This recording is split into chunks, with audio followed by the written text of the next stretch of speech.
Kasi meron siyang binasa, no? Meron siyang binasa, mga boss.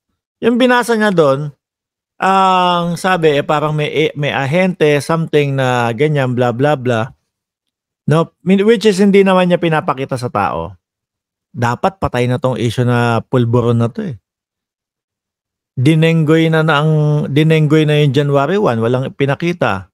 Oh, inadjust January 5. Tapos sa tamang panahon. Tapos ngayon naman po eto April 2 naman. Oh, nahahalata nyo na talagang pag bumabagsak yung views nila, no, mga kababayan, ang pinangsasagip nila sa views nila ay walang iba kundi ang pulburon video.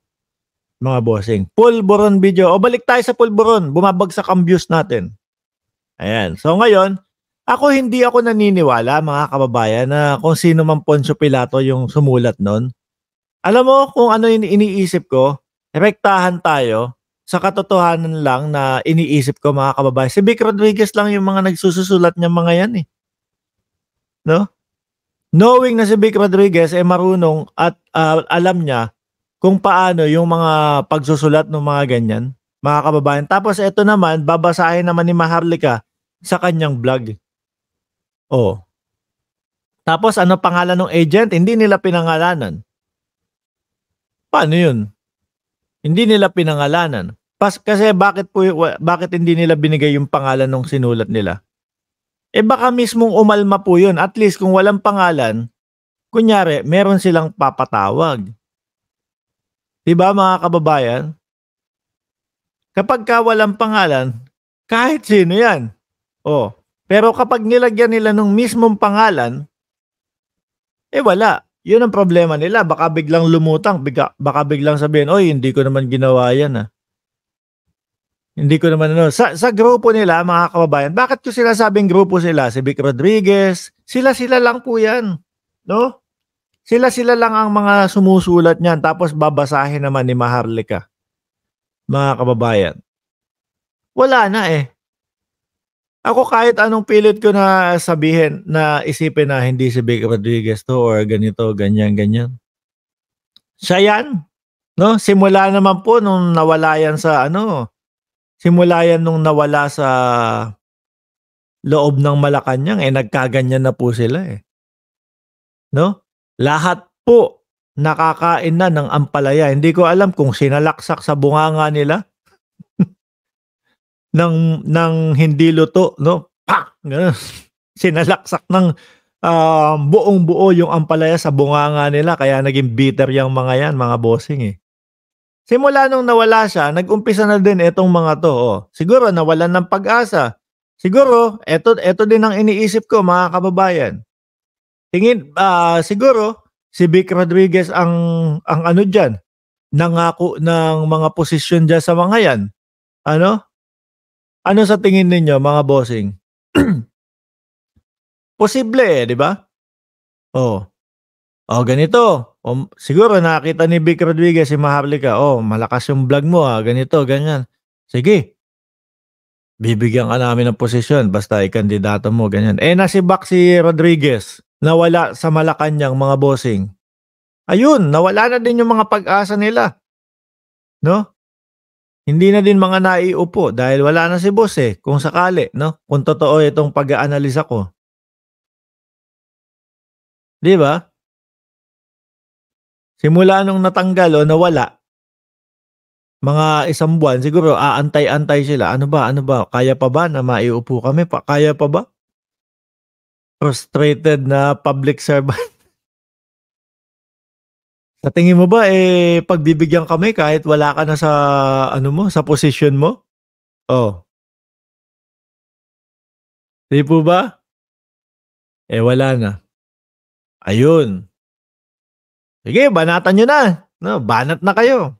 Ngayon, mukhang engot-engot din do etong si Vic Rodriguez, Matigas din ang muka nung mama. Paano po, mga kababayan? Linagay nila, nando siya nung eleksyon, no? Kumbaga, kala niya may mapapakinabangan siya sa gobyernong Marcos, mga bossing.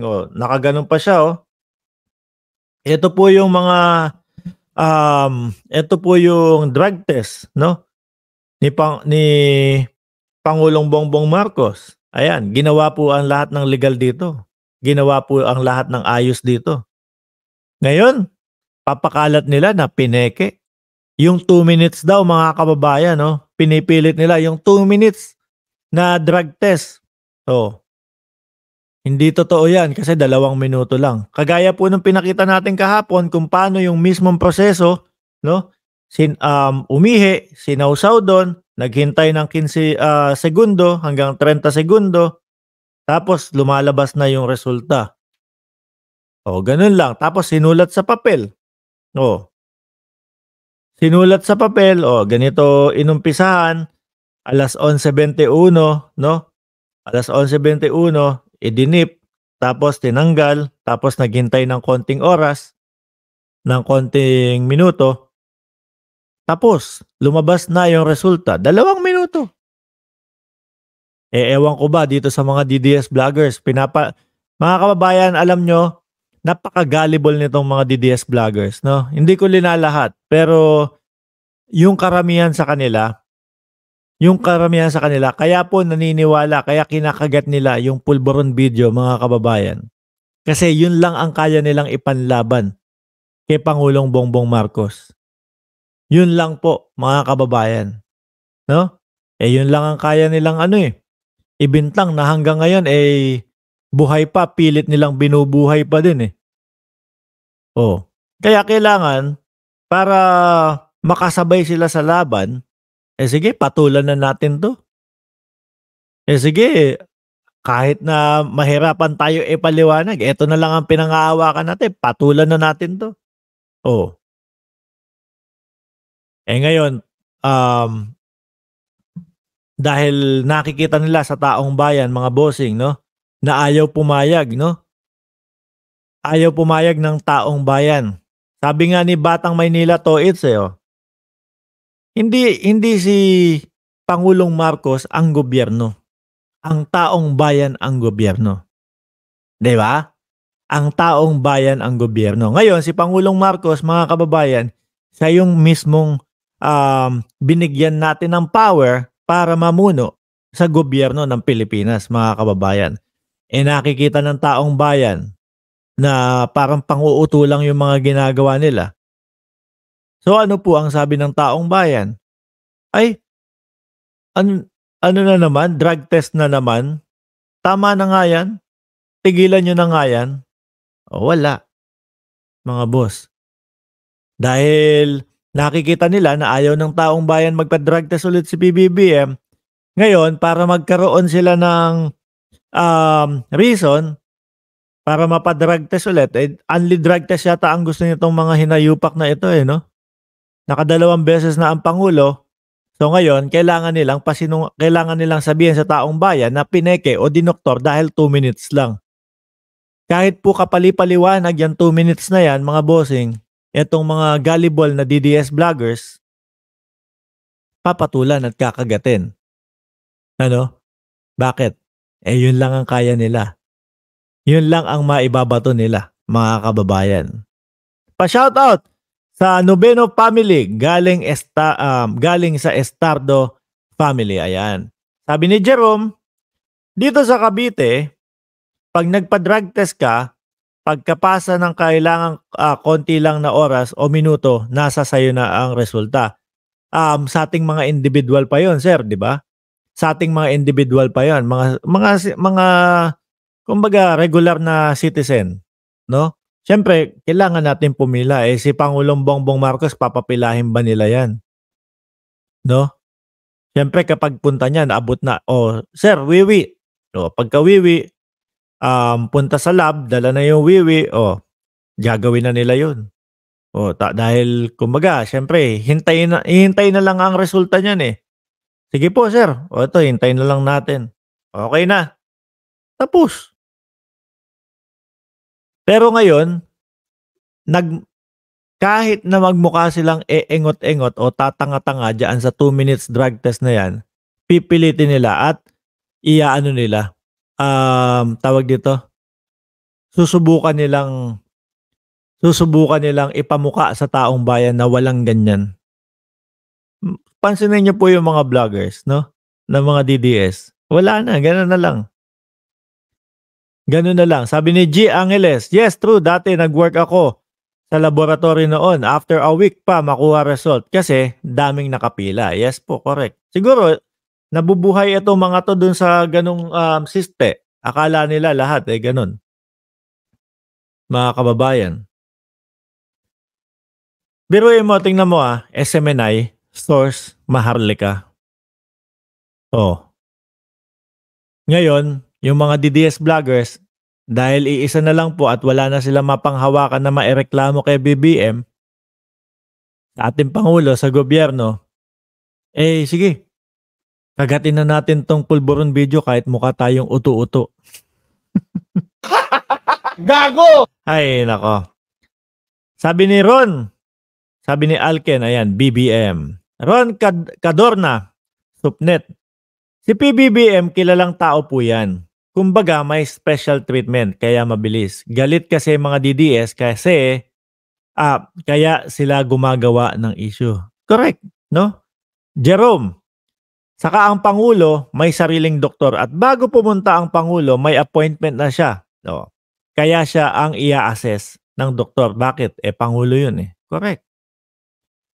Sabi dito ni Bernie Dabes, Chongson, at Yoson, Boss Mark, kahit mabilis o tumagal yung drug test ni PBBM, ganun pa din ang sasabihin nila. Correct. No way out Tsaka, yung mga sinasabi nila na, ganito, ganyan, sige nga, magdebate tayo, ganyan. Ayoko po makipagdebate. Alam niyo kung bakit? Ang gusto kong debate, yung tipong 1 + 1 = 2, mga kababayan. Ano po ibig sabihin ni Mark Ramos doon? Yung 1 + 1, pagka itinanong ko sa iyo, anong sagot dito sa 1 + 1? Kailangan, rekta ang isasagot mo doon sa tanong ko. Ang estilo niyang mga yan, no? Pag yung itinanong ko, magigipit sila, no? Pag yung itinanong ko, alam nila na malalagay sila sa alanganin, iibahin nila yung usapan. Iibahin nila yung isasagot. O yung isasagot man nila malayo doon sa tanong mo. So, sabi ko, bakit pa? Ayoko nung ganun. Nakikita nyo naman po mga kababayan kung paano sila mga mag-discuss, di ba? Tsaka hindi naman ako ang presidente Pero ayoko nung ganun mga kababayan. Kasi ako, kagaya po dito mga bossing, kung ano po yung nilatag ko na ating topic, isa-isa po yan. Punto por punto yung sagot ko. Hindi pwedeng lumayo, hindi pwedeng sa gilid lang, no? Humaging lang yung sagot. Gusto ko talagang sinasagot ko na punto por punto. Pero yung mga yan, wala yan. Ano? Sasagutin ka, iba yung sagot para hindi sila malubog do sa kumunoy na tanong mo. Okay, Maynard Salviejo, magandang umaga sa'yo. Hindi din ako magtatagal dahil nga may jet lag pa ako, 3 araw na nakalipas no? At 3 yung topic natin talaga. Sabi ko nga kanina bago mag-umpisa, siguro 30 to 35 minutes lang ito. Bakit ganun, host? Kung ano po yung bawal kay PBBM, yun pa rin ang pinipilit nilang ipanira. Sabi ni Ate Maritel T. Ayan. Ewan ganyan po talaga no? Sabi ni Maynard, ganyan po talaga sila mga kababayan Mahirap din pong mga kausap yan. Mahirap din pong mga kausap yan na tipo bang corner na sila, ang sasagot sa'yo, bayaran ka. Yung tipo bang wala na silang maisagot sa'yo, ang isasagot sa'yo, bangag yung presidente mo. Ganun. Sabi ni Maynard Salviejo, how you doing, Mr. Delete? Delete. Hindi nga ako hindi ko nga pinapakailaman yung mga comment section dyan paikot-ikutin lang tapos ibabalik sa'yo yun. Correct. Di ba mga kababayan? Sa vlog, tiyonggohan lang ang laban. Mainis, talo. Sabi ni Sir Sunny Reyes. Wala na kasi silang maisip na magkiklik na issue. Ayan. So ulitin ko mga boss, ito 35 minutes na tayo. Pasensya na po at medyo mabilis lang po tayo ngayon. Talagang kanina bago ako mag-umpisa talagang antok na po talaga ako at ang jet lag, ayaw akong pakawalan. Pero for sure bukas po paggising ko mga bossing, ano na, kumbaga siguro na-adapt na ng katawan ko yung oras dito. Okay. Muli po doon sa mga bago pa lang dito sa ating, channel mga kababayan, shout out Apolinario Mabini, ayan.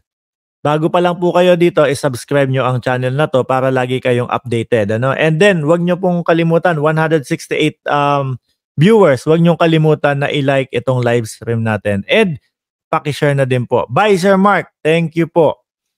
BMB Chris Rose MRL. You always do that 'pag pumasok ako, aalis ka na. And tanong mo na lang sila kung paano ko ipinaliwanag wala ka pa. Muli po, paalam and God bless po sa ating lahat.